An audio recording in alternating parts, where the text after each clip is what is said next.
Welcome to Aligned for Success podcast, where we help chiropractors create practices that truly serve their life's vision.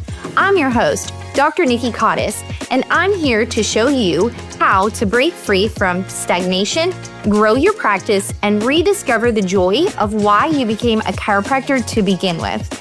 Whether you're looking to boost your revenue, spend more time with family, or simply enjoy practice life again, you're in the right place. Let's align your path to success. Hello, everyone. Welcome to another episode of Aligned for Success.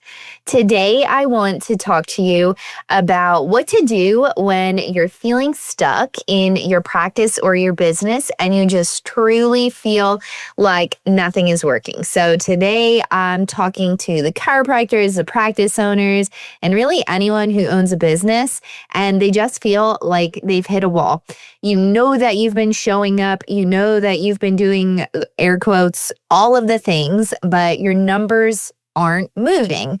Your energy feels super flat and you're just starting to wonder, are you doing something wrong or is this just how it is now? So if that sounds familiar to you, then this episode is just for you. And so I think we can all agree that we've all been there. We've all felt stuck.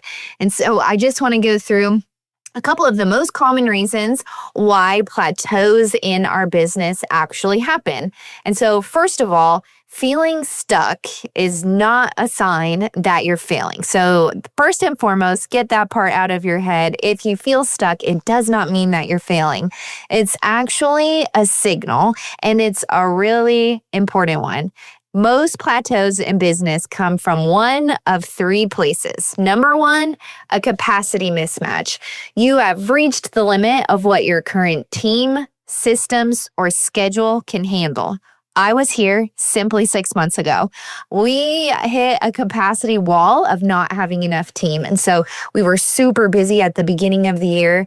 We see some snowbirds in our practice just because they come visit the beach, and we had like one full-time employee, 3 doctors with pretty full schedules, and we just honestly couldn't handle it. And so it was a wake-up call that even though it had been like, quote, working for the past year to just have one full-time employee, that was the tap on the shoulder that we really needed to hire someone to hit that next level of growth. So that's the first thing, is that what you currently have, team, systems, and schedule, that's all you can physically handle.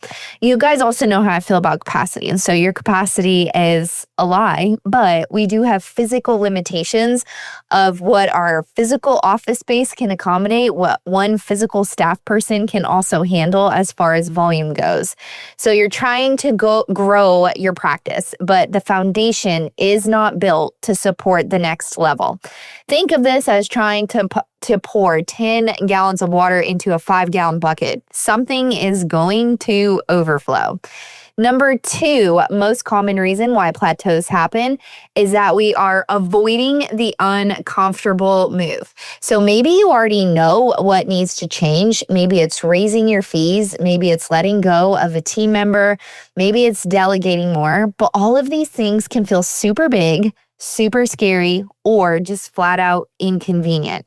So instead, we just sit in the stuckness. We tolerate underperforming team. We let patients or people take advantage of us with lower fees, walking all over our schedule.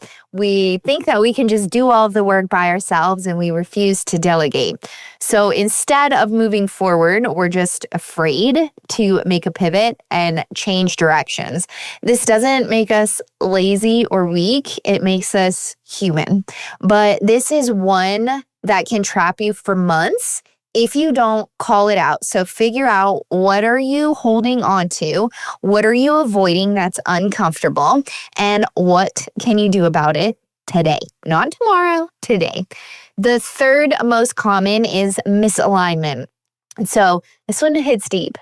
I had shared a story last year how I was chasing a revenue number in my practice, all at the expense of pretty much my life, my family, my free time, etc. And then I realized I actually don't even care about that number. So sometimes your goals are based on a version of success that you don't even want anymore. So old goals, old visions, and this is where we really need to find clarity in the things that we are chasing after. So we're grinding for growth, but we're secretly craving space. We're pushing for more patience, but we're burned out by the pace that we're actually moving. So plateaus are often our nervous system just whispering to us, hey, are you sure that you still want this version of success? So if that feels like it hits with you, take a moment and just reflect. What goals am I actually working towards? At what cost? What is the overall thing that I want my life to show? And so how can we get there? So it could be that you have a revenue goal, but maybe you need to hire more doctors to actually help you get to that revenue goal, but you're refusing to hire a team. So you have to figure out if you're having one or all three of these things. So number one, is it a capacity mismatch? Number two, are you avoiding something that is uncomfortable? Or number three, is it a misalignment with antiquated goals that you have set for yourself at some time in the past? So what can we actually do when we're feeling stuck? So what do we do about it? So here are 5 things that I have done when I hit a plateau that helped me really shift the energy. Number 1, get radically honest. Ask myself, have I outgrown what I'm still holding on to? So again, this might be a system, a staff member, a pricing model, or most often a mindset. Sometimes we're stuck because we're clinging to the old when we're being called into something new.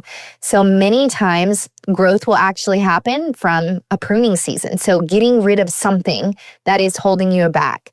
Number 2, auditing your capacity. Are you expecting $100,000 months with a $40,000 team structure and no back-end support? That will burn you out fast. Make a list of what you're doing that someone else could do if given the right systems, and then start to build out for that. Number 3, shake up your schedule. So take a vacation. That's something that comes up a lot with our coaching clients is if someone's like, I'm feeling stagnant, stuck, burnt out, or like, when's the last time you took a day off? When's the last time you had a staycation? When's the last time you just didn't open your computer for one whole day? So move your meetings, work from a new location. I love to just have a morning off, or even on the weekends, go to a different place and get some work done. It's like really inspiring. You get to see different views, look at different people. I love just switching it up a little bit. And so energy shifts don't always come from big moves. Sometimes it's the tiniest reset that can snap you out of a rut. Number 4, ask better questions. Instead of, why am I stuck? Try, what's trying to emerge or change in me right now? What would the future me do next? What am I pretending not to know? And number 5, normalize it. Every business owner goes through this at some point. And so you're not behind, you're being refined. Now, I have had seasons in my practice where I knew that I needed to make a change, but I resisted it, just like you all. So there was a time in my practice where we had plateaued hard. We were doing fine, but I could also feel like starting to slip backwards and know that I needed to make a change. And turns out that I was the bottleneck. And that's usually the case, right, guys? It's usually us. I was still trying to oversee everything, micromanage flow, avoid hiring another doctor out of fear.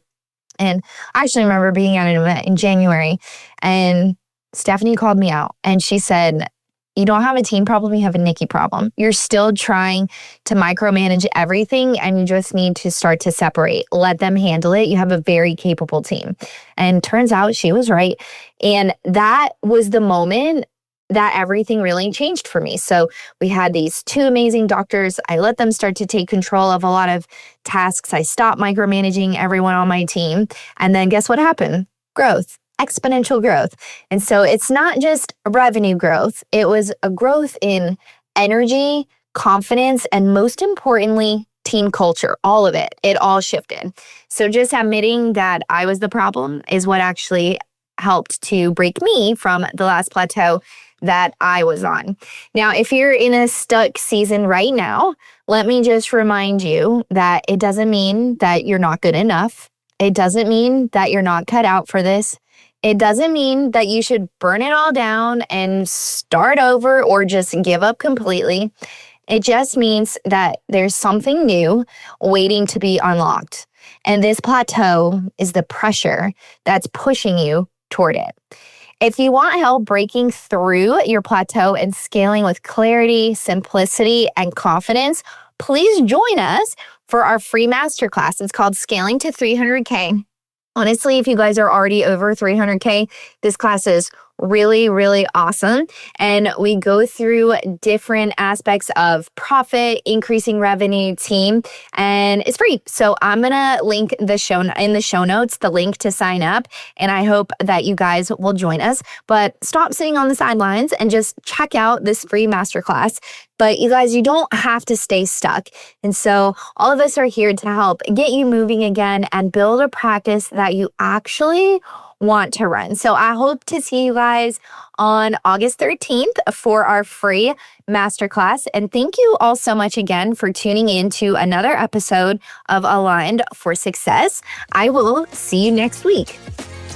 Thanks for tuning in to Aligned for Success. If today's episode resonated with you, please be sure to subscribe and leave a review.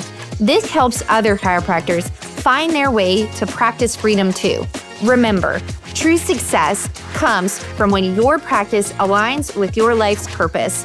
Until next time, I'm Dr. Nikki Cottis, reminding you that a thriving practice and a fulfilling life go hand in hand. See you next week.